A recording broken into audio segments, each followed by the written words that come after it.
दूध संघाच्या कच्च्या यादीवर हरकतीच्या संदर्भात कोल्हापूर जिल्हा दुग्ध विभाग AR ऑफिस या ठिकाणी 21 तारखेला शेवटची मुदत होती। त्या 21 तारखेपर्यंत ज्या कच्च्या यादीतील सभासद आहेत किंवा ज्यांची नावं आहेत त्यांनीच हरकती घ्याव्यात अशा प्रकारच्या सूचना ठाकरे साहेबांनी आम्हाला दिल्या होत्या।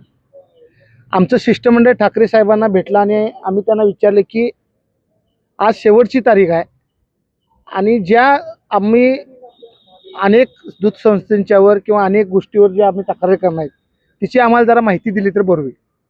तिने आम्हाला असं सांगितलं की जर कच्च्या यादीत नाव असेल त्या व्यक्तीलाच अधिकार आहे की एखाद्या व्यक्तीवर हे करायचं तक्रार करायचा। ती तक्रार करत असताना एका व्यक्तीच्यावरच करायची आहे असं सांगितलं। आणि दुसरी गोष्ट अशी सांगितलं की हे सगळं होत असताना तुम्हाला 6:15 वाजेपर्यंत त्या तक्रारी द्याव्या लागतील। आज आम्ही साहेबांना जाऊन भेटलो। सकाळी 11 वाजता मिसाळ साहेब आल्यानंतर येतील सुनावणीला आणि आज आपण भेटावं या उद्देशानं आम्ही सर्वजण जवळ जिल्ह्यातले 50-60 दूध संस्थांची ज्या अवसानात दूध संस्था गेल्या होत्या किंवा अनेक ज्या आता जे हिअरिंग आहे त्या दूध संस्थांच्या माध्यमातून त्यांचा सत्कार करावा आणि माहिती द्यावी आणि कायद्याच्या सहकार कायद्यानुसार आणि सहकार कलमानुसार या ठिकाणी तिची सर्व आणि न्यायालयाला अधीन राहून सर्व निर्णय व्हावेत अशा प्रकारची विनंती करायला आम्ही या ठिकाणी आलो होतो। परंतु 11, 11:15, 11:30 वाजले। आदरणीय ठाकरे साहेबांना आम्ही आत गेल्यानंतर विचारले की काय परिस्थिती आहे आणि मिसाळ साहेब किती वाजता येतील। ते म्हणले की गाडी गेल्याने 5 मिनिटात येतील आणि 5 मिनिटानंतर आम्ही बाहेर आल्यानंतर आत जाईस्तोपर्यंत परत समजलं की त्या ठिकाणी हातकलंगलेचे उपनिबंधक नारायण परजनी साहेब हे त्या ठिकाणी खुर्चीत येऊन बसले। आम्हाला काय समजायचं तयार नाही। 11:30 पावणे 12ला ते येऊन बसतात आणि त्यानंतर आम्हाला लक्षात आलं। आम्ही म्हणलं साहेब तुम्ही मिसाळ साहेब नव्हते? नाही, वैद्यकीय कामासाठी त्यांना त्यांची रजा दिली आणि त्यांच्या ठिकाणी मला बोललोय आणि त्या रजेसाठी प्रज्ञा तायडे मॅडम यांनी त्या ठिकाणी माझी नियुक्ती केली आहे। हे राजकारण 100% प्रेशर करून आणि ज्या हायकोर्ट, सुप्रीम कोर्ट किंवा सगळीकडे जे पराजय झालेल्या ज्या शक्ती आहेत त्यांनी हा राजकीय डाव करायचा आमच्यावर प्रयत्न केलेला आहे। खऱ्या अर्थानं ह्या दूध संस्था गोकुळमध्ये बसूच नये असा डाव या ठिकाणी केला जात आहे। खऱ्या अर्थानं आम्ही ठाकरे साहेबांना सुद्धा आता विचारलं की ह्या दूध संस्था कोर्टात ज्या जातात किंवा आपल्या सुप्रीम कोर्ट, हायकोर्ट सगळीकडे आम्ही कोल्हापूर कोर्टात बेंच, सर्किट बेंचमध्ये गेलो। त्या ठिकाणी आमच्या विरोधक जे आहेत ते तुम्ही त्याच्या गाडीतनं फिरताय, त्यांच्याबरोबर जाताय, त्यांच्यापाशी उठबस करताय आणि ते सांगेल तसं वागताय। तुम्ही खरं बोलणार आहे का नाही? आजही ते आमच्याशी खरं बोललेलं नाहीत, खोटंच बोलले। सातत्यानं आमचा दूध संघ आहे त्या दूध संघ गोकुळ दूध संघ मोडायचा घाट हे ठाकरे आणि कंपनीनं या राजकीय हेतूसाठी सगळ्या प्रेशरसाठी हे करत आहेत। आणि आम्ही आता त्यांना सांगितलं की तुम्ही पहिली गोष्ट एका व्यक्तीनं एकच व्यक्तीवर तक्रार करायची असा जो विषय होता तो तुम्ही केला काय?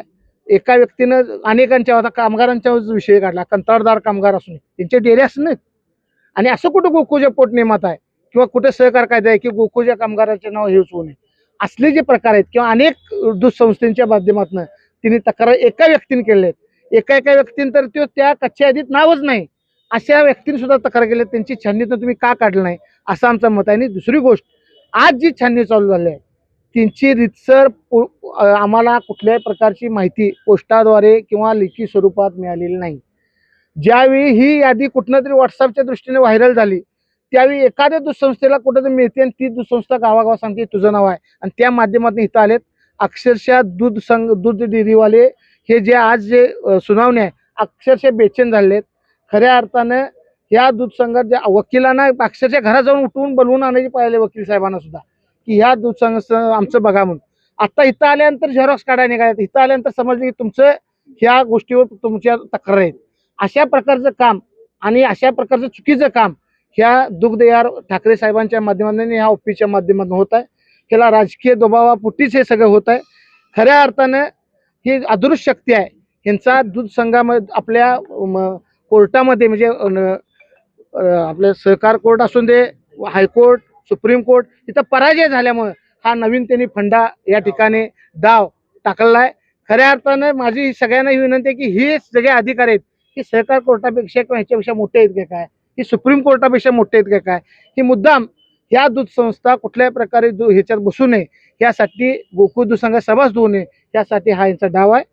आम्ही सगळ्यांनी आता चंग बांधलाय की जोपर्यंत ह्या ज्या गोष्टी आहेत, आम्ही आता त्या परजणी साहेबांना भेटलो आणि त्यांना आम्ही विनंती केली.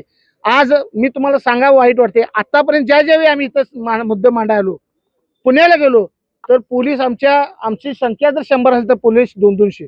आम्ही अतिरेकी आहो का काय अशी परिस्थिती करत आहे आणि हे राजकीय देशापोटी करतायत. आम्ही कायदा आणि सुव्यवस्था हातात घेणारी माणसं नाही आणि हा गोकुळ दूध संघ टिकावा त्यासाठी 100% आम्ही सर्वजण ताकदीने या ठिकाणी प्रयत्न करत आहोत. खऱ्या अर्थानं आम्हाला अमूल दूध संघाचा हिने ठेका घेतलाय काय असं हिने परत वाटायला आहे आणि ठाकरे साहेबांनी या ठिकाणी इडाच उचलला आहे की ह्या दूध संस्था कुठल्याही प्रकारे पात्र होऊ नये आणि ह्याचं हे 100% आजचं जर बघितला, आजची जर क्रिया बघितली तर त्याचं एक उदाहरण आहे. अनेक लोक साहेब आम्हाला येऊन भेटायलेत परस्पर की तुम्ही यात भाग घेऊ नका, प्रेशर टाकालेत.